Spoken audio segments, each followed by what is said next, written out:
نحمده ونصلي على رسوله الكريم اما بعد فاعوذ بالله من الشیطان الرجیم بسم اللہ الرحمن الرحیم۔ آج کا موضوع ہے شادی کب کرنی چاہیے۔ جوان ہونے کے بعد اگرچہ شادی کا خیال اور اس کی طرف میلان ہونے لگتا ہے، لیکن بالکل ہی ابتدائی جوانی میں شادی کر دینا صحت کے لیے مضر ہے، اس لیے کہ اس عمر میں جسمانی اعضاء بڑھتے ہیں اور اعضاء میں قوت اور پختگی پیدا ہوتی ہے۔ اگر اس عمر میں شادی ہو گئی تو اعصاب کے مضبوط ہونے سے پہلے ہی جوہر جسم مادہ منویہ ختم ہو جائے گا، اور یہ اپنی نادانی اور طبیعت پر قابو نہ پانے کی وجہ سے احتیاط بھی نہیں کرے گا، جس سے اعضائے رئیسہ بھی کمزور ہو جائیں گے۔ اس لیے کہ غذائے انسانی کئی مرحلوں سے گزر کر منی بنتی ہے، جس میں خالق کائنات نے انسان بننے کی قوت رکھی ہے۔ اب اگر اتنا قیمتی جوہر منی عقل و شعور کی کمی کی وجہ سے اعصاب کی کمزوری کے ساتھ ضائع ہونا شروع ہو گیا، تو پھر ساری غذا منی کے خزانہ کے طرف متوجہ ہوں گی، اور خون سے تیار ہونے والے اعصاب و اعضاء مضمحل ہونا شروع ہو جائیں گے۔ اس نوعمر جوان کو اپنی صحت و قوت کی حفاظت کرنی چاہیے اور غلط حرکتوں سے مادہ منویہ کو ضائع نہ کرنا چاہیے۔ پھر جب کچھ مدت گزرنے کے بعد ازدواجی رشتہ قائم ہوگا تو وہ لطف و لذت اور سکون و راحت پائے گا جس کا تصور ممکن نہیں۔ البتہ جوان ہوتے ہی کسی جگہ نسبت طے ہو جائے تو اچھا ہے، تاکہ محبت اور فطری خواہش کے جذبہ کے لیے ایک مرکز ذہن میں مرکوز ہو جائے اور خیال کی دنیا ادھر ادھر بھٹکنے اور غیروں کی طرف جانے سے محفوظ رہے۔ مگر یاد رہے کہ شادی سے پہلے اگرچہ منگنی ہو جائے وہ اجنبی ہے۔ نکاح سے پہلے ہاتھ لگانا، گفتگو کرنا، اس کو دیکھنا ناجائز و حرام ہے۔ ہاں، رشتہ طے کرنے کے آداب: لڑکے کے جوان ہونے کے بعد جب اس کی نسبت طے کی جائے تو بہتر یہ ہے کہ پہلے خود اس کی رائے معلوم ہو جائے۔ اگر وہ خود کچھ نہ کہے تو اس کے ہم عمر دوستوں اور ساتھیوں کے ذریعے اس کی دلی رغبت کا پتہ چلایا جائے۔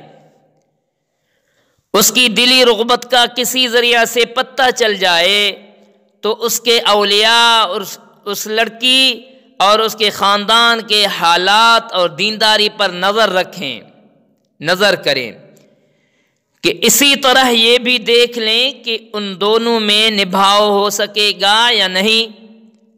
اگر دونوں میں موافقت نظر آئے تو رشتہ طے کر دیں۔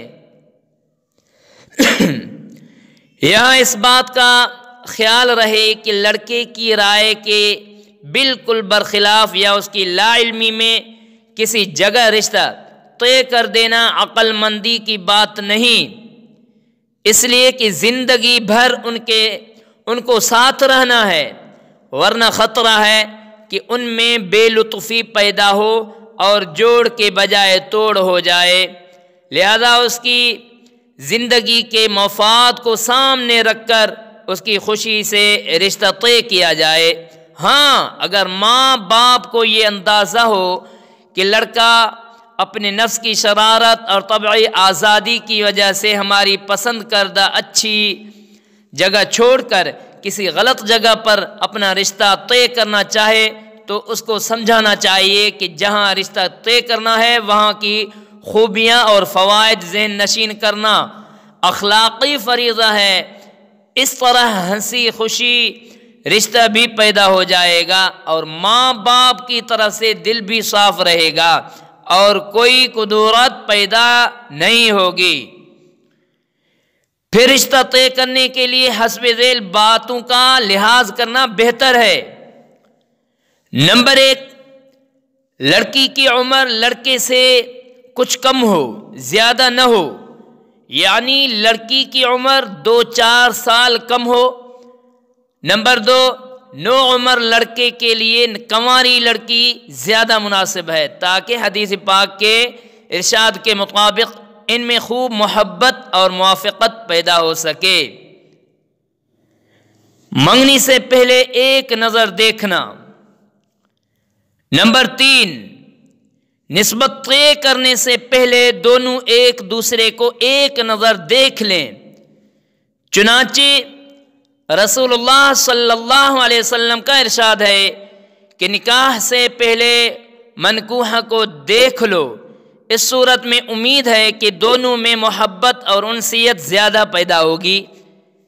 اس کی وجہ یہ بھی ہے کہ بسا اوقات اس قسم کے موقعوں پر سنی سنائی باتوں سے انسان اپنے ذہن میں کوئی بہت اچھا نقشہ قائم کر لیتا ہے اور پھر بعد میں سامنے آنے پر وہ خوبیاں پائی نہیں جاتی تو لڑائی اور جھگڑے تک نوبت پہنچ سکتی ہے۔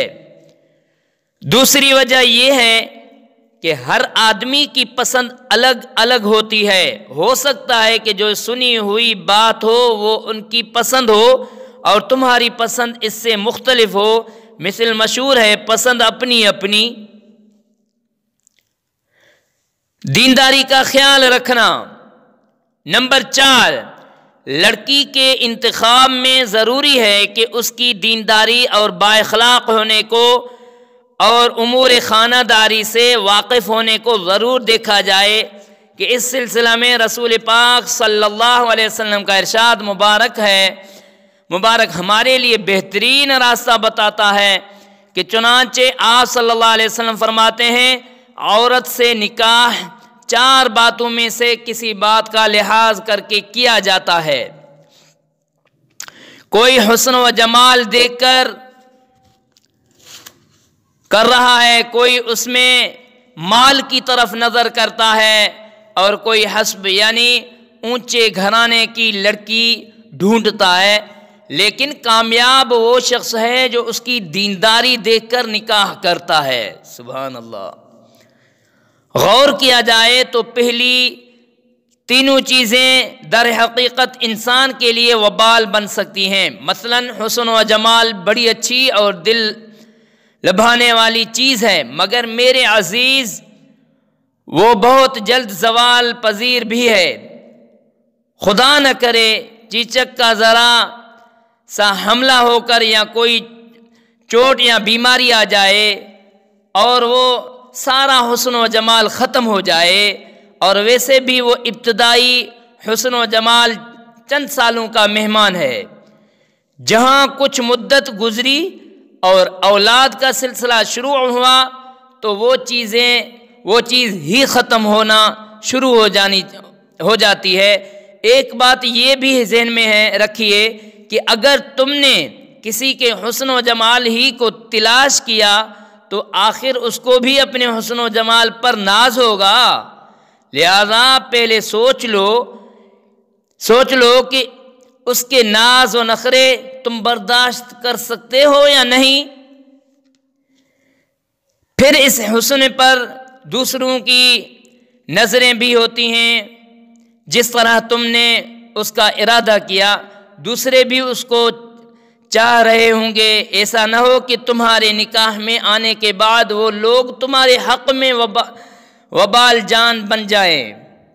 نیز اس کا بھی خیال رہے کہ جیسے تم حسن و جمال کے شیدائی ہے، وہ بھی اپنے لیے حسن و جمال کے پیکر کو چاہتی ہوگی، لہذا اپنے بارے میں غور کر لو کہ تم اس کے ہمسر ہو یا نہیں، ورنہ ایسا ہوگا کہ تم اس کے خواہش مند ہو اور وہ تم سے متنفر تم اس کے لیے اپنا سب کچھ قربان کرنے کے لیے تیار ہوگے اور وہ تم سے دور رہنے کی تدبیر کر رہی ہوگی۔ ایسے جوڑے میں لطف ہی کیا، اس لیے دینداری کو چھوڑ کر فقط حسن و جمال کو پیش نظر رکھنا حضور صلی اللہ علیہ وسلم نے پسند نہیں فرمایا، البتہ کسی قدر دل ربا ہو تو زیادہ اچھا ہے۔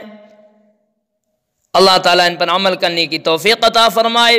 وآخر دعوانا ان الحمد للہ رب العالمین، آمین آمین آمین یا رب العالمین۔